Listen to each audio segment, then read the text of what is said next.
Hello, everyone. Welcome. Welcome to UK Week Live Q&A session. I'm Maggie Park, and I am Market Development Manager for the US for Universities Wales. So I'm part of Study in Wales, and I'm originally from the US, so I'm sorry I don't have the accent, but I live in Wales now. Today's session will focus on everything related to studying in Wales in the UK. So whether you're thinking about applying or you already know which course you want to study and which university you want to attend, this live event will give you an overview of how to prepare for your studies in the UK and just introduce you to the idea of studying in Wales. I'm joined today by two of the reps from Welsh universities, Jackie from Aberystwyth and Joanne from Swansea University. I don't know if you're able to pop their cameras up here if they can introduce themselves. I'll present some general information first, and then we'll do a general Q&A with everybody. But if Jackie and Joanne, if you guys want to introduce yourselves, that'd be great. Yeah, hi. Since I'm already on screen, my name is Jackie. I am the regional officer for the Americas here at Aberystwyth University, and like Maggie, I am also originally from the United States, hence no British accent. Yeah, and my name is Joanne Hopkins, so I'm the regional head of recruitment here at Swansea University. And I am from Ireland myself, so again, not quite the Welsh accent, but it just goes to show how beautiful a place it is that we've all come here to study and decided to stay. It wasn't hard, was it? We all just fell in love with it. Yeah. Thank you, guys. We'll hear a bunch from these guys shortly. And then if you stay on, we've got 3 more reps from 3 other universities for the second half of this session. So I'm going to give you some general information, but while I'm doing that, can you make sure to type any questions that come up for you in the comments, and we'll answer as many as we can as we go through. But to start off, please do feel free to say hello and let us know where you are, where you're joining us from. We'd love to see where in the world everybody is. But yeah, I'll run you through a couple of just general info slides of where we are, who we are. So Karina, if you want to pop over to that presentation, that'd be great. And pull up that first slide. Thank you. So Wales in general, it's like a state in the US. Think of Wales, England, Scotland, Northern Ireland as states. We're separate countries. We all work together as part of one nation. So we're that red bit there over the UK map.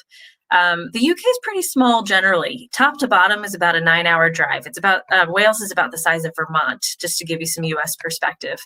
It looks quite far away from things, but it is not at all. I live up in North Wales, and it's 3 hours on a direct train to London. I teach there every Monday. South Wales is about 2 hours to London on a direct train. It's about an hour and a half to Dublin.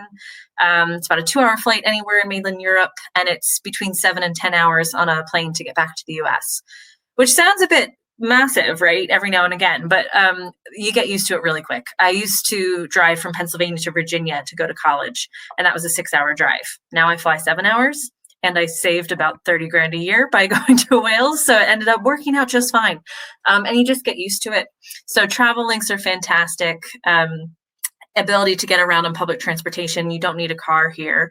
And it just kind of lends itself to that quality of life of being able to have that international experience while you're studying here. The next one.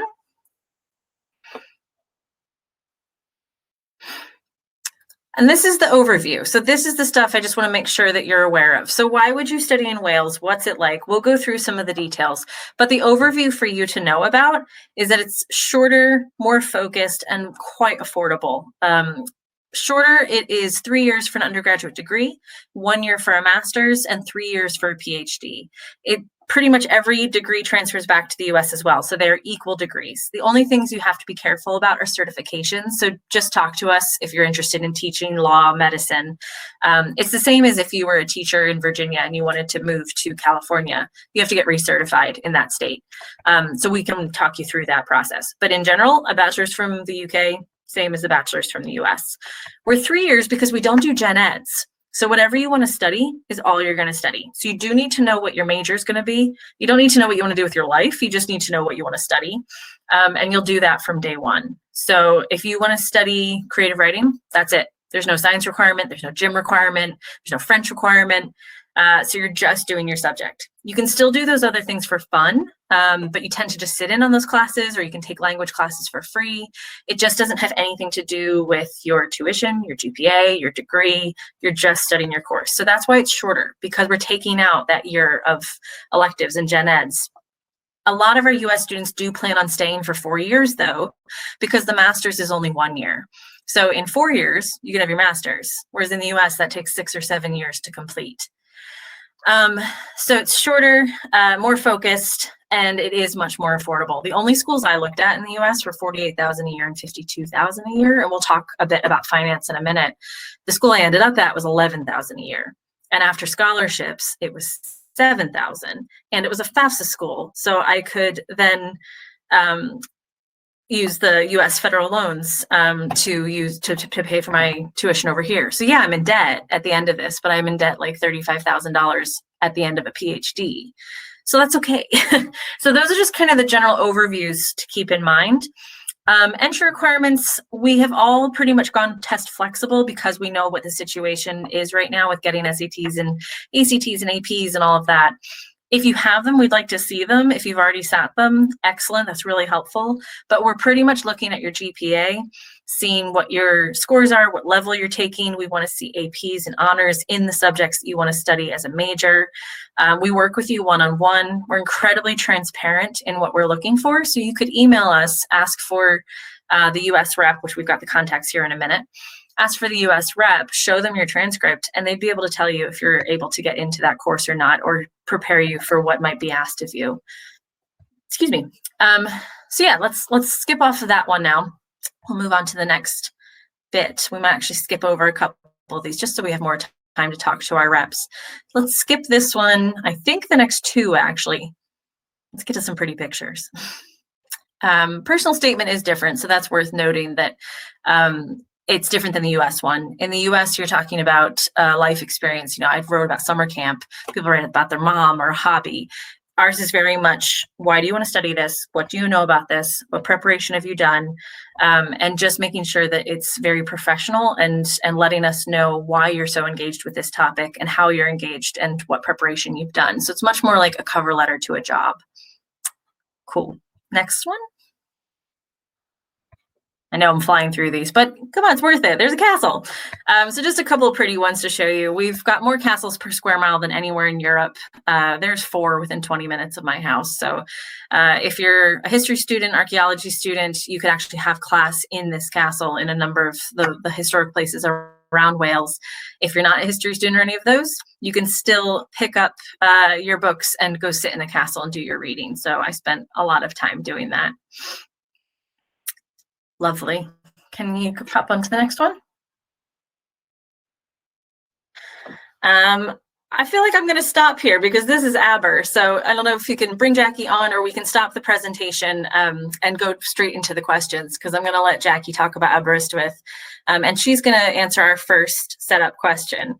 So that was Aberystwyth University. Yes, it does look like Hogwarts. And Jackie, if you want to address our first question, that would be fantastic. And I think we're talking about student life and accommodation. Can you tell us what it's like to be a student over at a Welsh university? Yeah, definitely. As a former international student who came to study in Wales, I found that student life and the accommodation, it really exceeded my expectations. And I did my undergrad in the United States. So in the US, you know, with accommodation, with the dorms, you're expected to have a roommate and you're in like a little closet-sized room. That's putting it nicely. Here in the UK, you'll have your own room. So you won't have to share your bedroom in most cases with a roommate. You might have to share common areas such as a kitchen and a living room. And some options you'll have your own bathroom, and those will usually be titled ensuite options. If they're not titled ensuite, then you're going to share a bathroom, but it's only with 5 to 6 other students rather than an entire floor of students. So it's very similar to, we would call it a flat here, but apartment style there, where it's just 5 to 6 bedrooms. So you will have roommates in a sense, but not in your bedroom. Student life, there's a wide range of options. We have what's called a students' union here in the UK. And that's where you'll find all your clubs and societies. And these can be sports clubs to social clubs.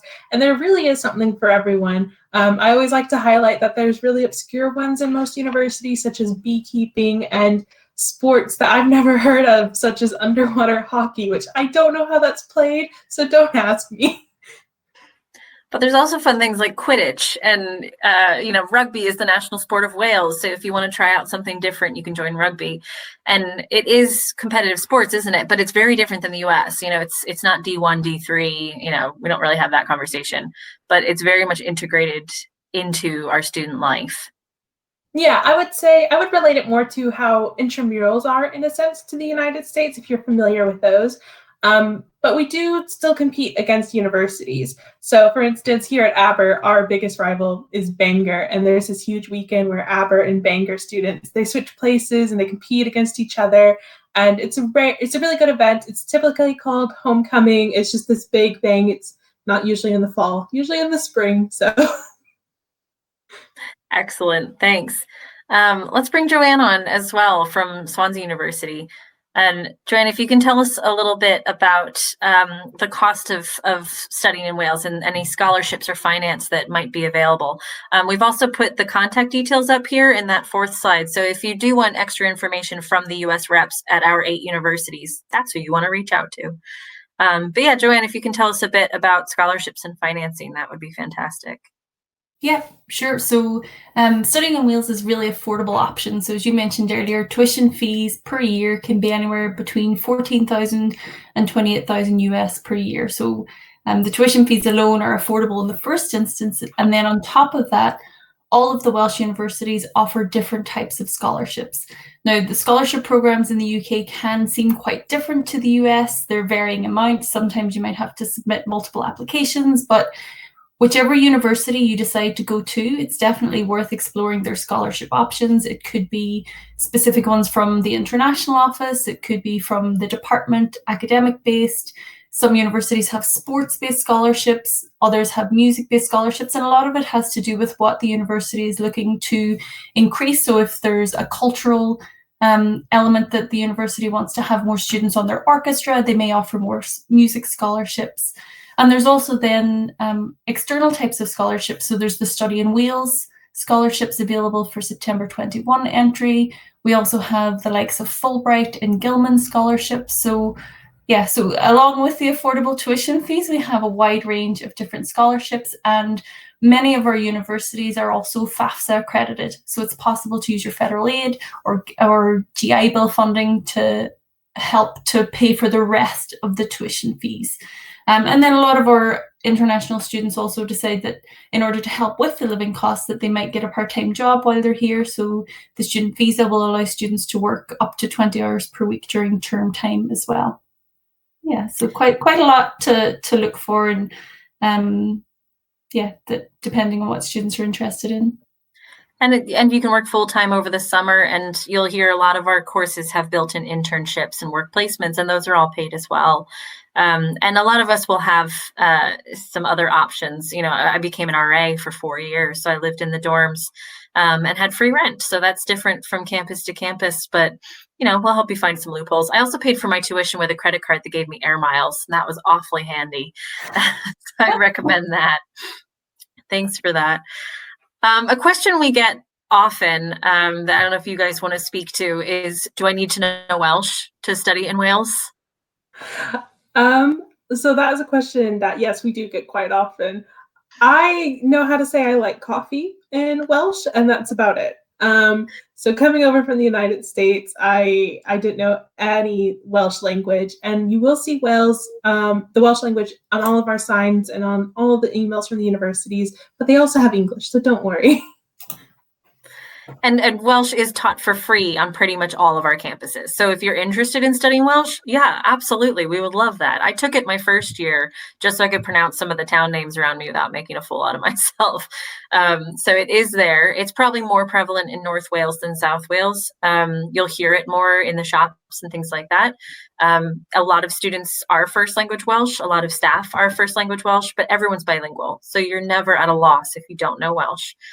So don't let that worry or be a hindrance. It's really just quite interesting. And what I would just add to that is that having the Welsh language adds an extra dimension to studying in Wales, that it's not just everything in English, that that even, that some of the course books and information that you'll get in the first instance, you have to remind yourself that if you get handed the Welsh version, just turn it around and the English is on the other side. And it just, it adds an extra layer and dimension to the experience that students have still in the UK in a predominantly English speaking country, but just there's a little bit more there. Excellent. Thanks for that. And I was just looking at who's here, and we've got quite a wide range of folks. We've got someone from Colombia, one of my favorite places, and California. I'm wondering if that's actually Lisa Loberg or Diana Strimling. If it's Lisa Loberg, hi friend, how are you? Thanks for coming and joining today. We really appreciate it. So it's obviously a wide range that we can reach here. We have international students from more than 95 countries on most of our campuses. So it is a very diverse population on campus. That being said, most of our campuses are still British. I would say 80 to 90% is a mix of British. So we've got maybe 10 to 15% international on most campuses. So you will be able to have that British experience, but you also won't be alone. And I think it's just good to know a bit about the international student support that we're able to offer you. This is the first time for you to do something this big and adventurous, but we do it a lot, and I've learned a lot about how to help you make that transition. So I don't know if either of you want to speak about airport pickup and what those first few days are like as an international student. Yeah, I can touch on it a little bit. And one of the other topics that's coming up quite a lot at the minute is how all of the universities in Wales are reacting to coronavirus and socially distanced campuses, and that a lot of universities really went the extra mile this year to make sure that for students who were able to travel and get to the UK, that yes, there were airport pickups that students could easily access. When they got to campus, there was a support network there that students were being housed together if they had to quarantine together. And there's just lots of different approaches to it across the campuses, but all in a very safe and secure way. And that what has been amazing this year is how quickly all of the universities have been able to adapt to different ways of teaching, different ways of learning, to having exams online instead of in person. And that, exactly as Maggie says, that all of the universities are used to doing this every year, and that we help students. And yes, it's a big step for students to leave home and move to the other side of the world, and they may feel like they're all alone, but there's lots of support systems there to help with the visa process, with the application process, to get you from the airport right to your dorm, and buddy systems to help you settle in as soon as you get there as well. And even walking trips to the grocery store with an American student to point out the peanut butter and, the goldfish crackers and all those things that you really do worry about. How am I going to find these things? Will help you in that process. And we do pick you up at the airport, bring you back to your dorm.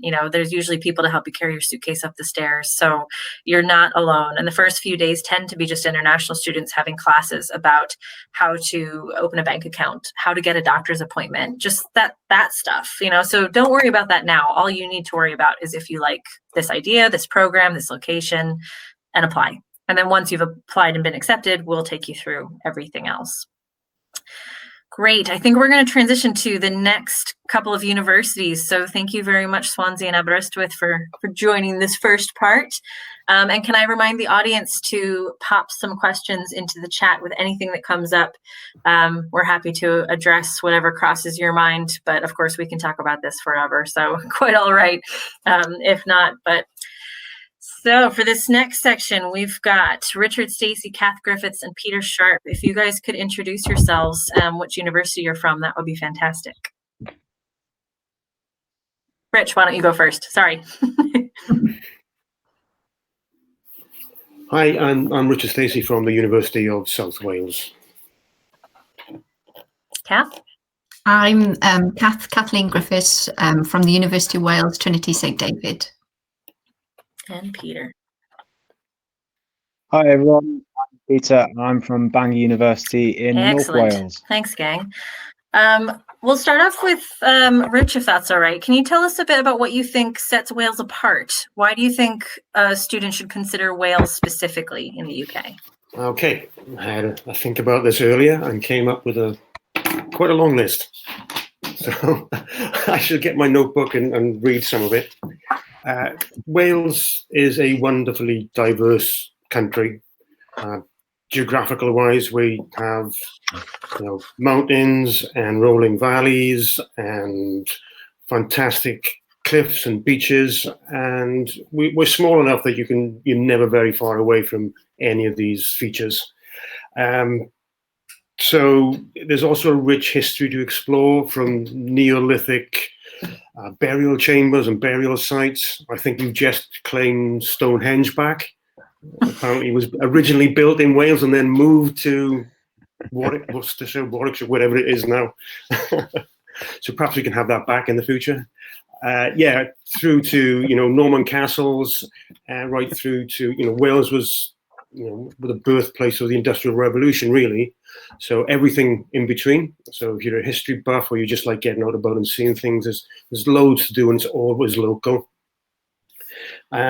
We have our own language and culture, which touched upon earlier, and sort of sets us apart from the English and the Scots and the Irish just a little bit. We're all quite friendly and get on with each other, and all this is mixed in with a wonderful, young, vibrant people. We're all friendly, and we do have wonderful cities as well that you can occupy, and there's brilliant sports to see, lots of culture you can visit and look at. So yeah, it's just a massively wonderful package, I think.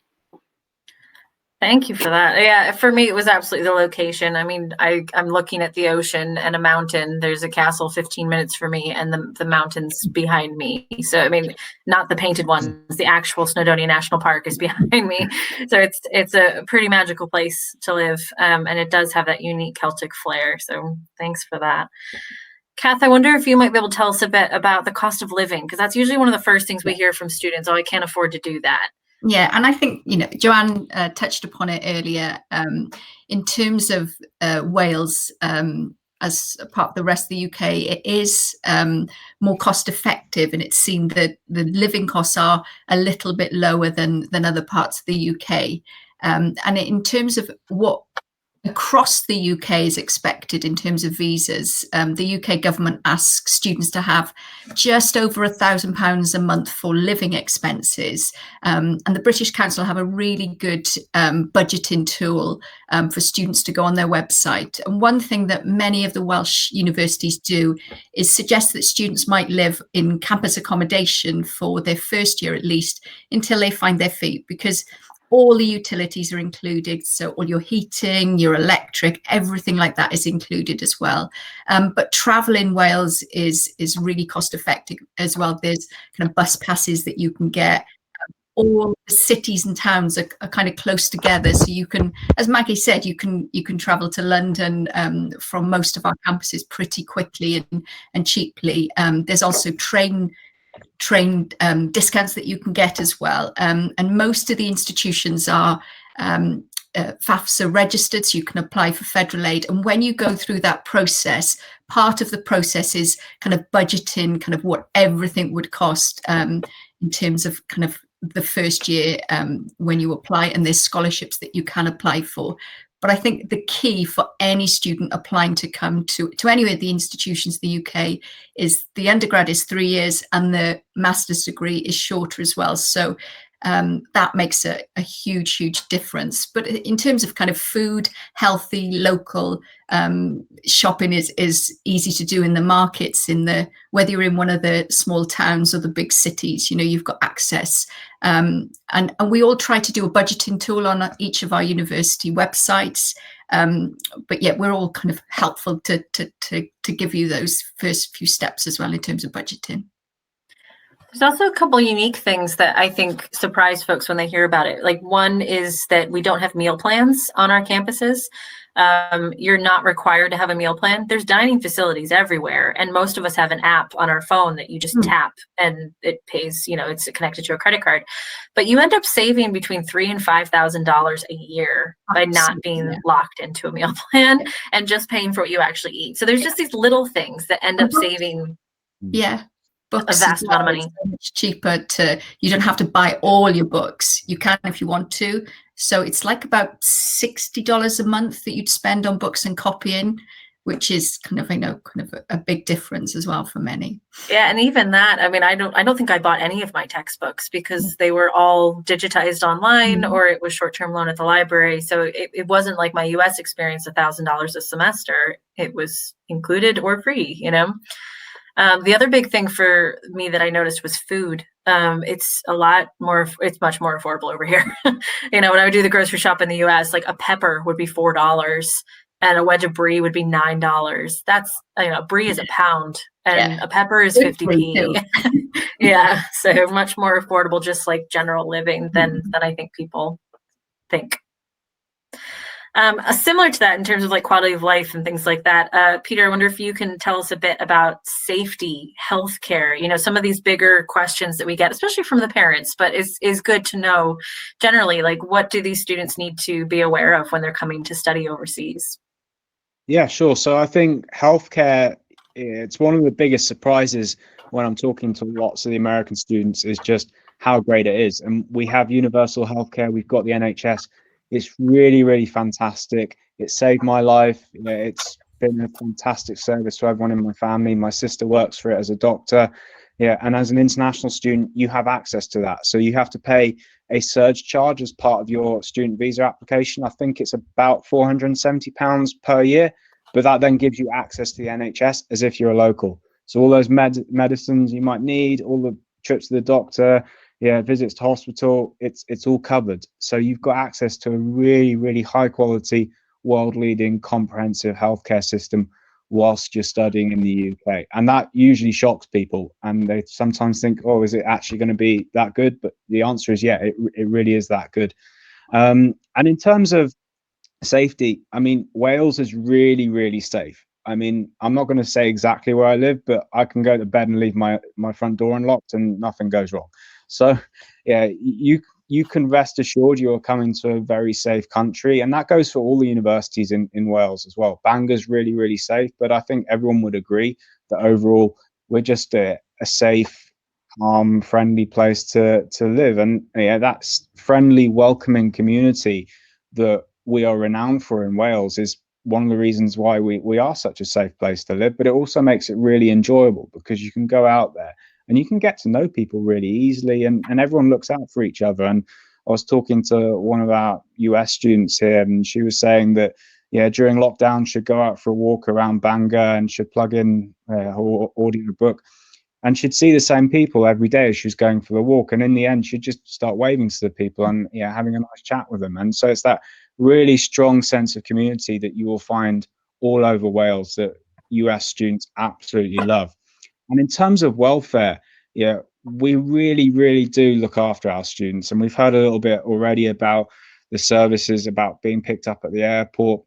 But as an international student, you will have a team here to help you with stuff. And I think one of the things that sometimes scares people is that, all these little things that you have to do, they actually to you seem really big, but to us they seem small, not really a problem. And because you've got this international support, we can just easily sort things out and help you with stuff. So you've got that dedicated support team that can make the step from being in your home country to being in the UK really, really easy. And in terms of other support that's available to students, we've got fantastic pastoral care support in our accommodation. So no matter what time of the day it is, you'll be able to get hold of someone if you want to have a chat. And it goes through to the wider support as well, study skills, mental health skills, mental health support. The Welsh government's pumped a lot of money into the Welsh universities to help with the provision of mental health support at the moment with the pandemic. So students have access to so much support, and there's a really healthy atmosphere about talking about how people are feeling. And a lot of the time it is just about being able to talk to people.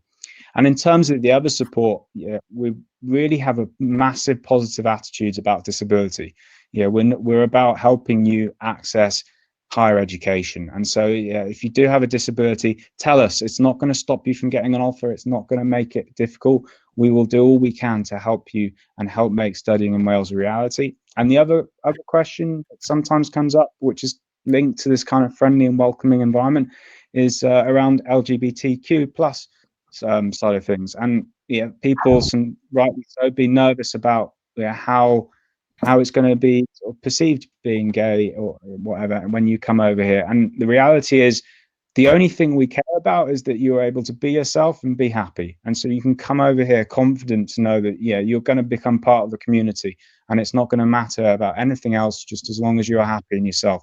So it's a fantastic place to come. You've got loads of support. It's safe. Yeah, you'll have a fantastic, enjoyable time here. Oh, brilliant. So many things on that. I was like, yeah, it's very true. The support, I mean, it just sounds like such a cheesy line, but the warm Welsh welcome is cliche for a reason, because it's very true. So I think all of us have felt that. Even if you are Welsh, I'm sure you feel it when you walk into a pub or join your friends at a lunch table. It's a very feels like home immediately kind of a place. You'll end up with two homes. Sorry? You'll end up with two homes. It's true. Or you just, move here permanently. That's fine. Thank you for that. And I want to clarify just that learning support side too, because we often hear this from American students that they're very nervous to put any kind of learning disability or issue on their application, because there's a line that says declare here your disability. And they're often advised not to do that in the US, because US schools could turn them away or something like that. They're worried it would be detrimental. Complete opposite for us. It doesn't have anything to do with your ability to be accepted. It's all about preparation. So a few years ago, I was working with a student that wanted to study music and was blind. And what that did was flag up to our staff that we had to retrain some of them to use new software. So this student could study music and compose, but using different software. We could also arrange his visa to come over early, so he and his guide dog could arrive early and get to know the route from his dorm to his classroom. And I've recently found out that he's staying on for a master's. So clearly it worked out all right. But that's the kind of thing that we do. It's all preparation. Similarly with the healthcare, if you prepare ahead of time and you're having care back in the US and you need it to come over here, we can help set that up to make sure that you don't have any lapse in your medication or care or anything like that. So all of that is about building support into the process. It's not about being nosy or finding a reason to not accept. It's the exact opposite of that. Do you guys want to speak anything to that on your campuses or anything else? Because that was quite a broad topic. Just want to make sure we're not missing anything. That's a really important point to make. I think the more we know about you before you arrive, the more we can put those support mechanisms into place. And don't be fearful of the academic differences as well. I think all of our universities do a full orientation program in terms of kind of the academic side, as well as the practical sides of living in Wales as well. So the professors and lecturing staff are really supportive of international students, and they welcome international students and your viewpoints as well when you arrive in UK. So yeah, it's just the more we know, the more we can support across the board, I think. Yeah, I'd just like to just touch on the multiculturalism of universities in the UK as well. I think that's important to point out, that you will be studying not only with Welsh students or with British students, but from students from all over the globe, really. And Cardiff is quite a multicultural city. It's only a very small city, and only 500,000 people, but there's quite a wide variety of people from all nations living there. And university campuses are sort of microcosms of that as well. Definitely. And I think that plays into your academics as well, that you've got this multicultural, diverse student body, staff as well, because they're from all over the world, sharing these topics, learning these things, but also the subject that you're doing and where we're placed. So I'm thinking back to like a cathedral music class that I took, and it was with some really traditional musicians from France, Spain, and the UK. And we would take field trips to York Minster Cathedral or Chester Cathedral to, study what we were doing and then go to the place. And obviously we're going to do that with archaeological sites, with geological sites.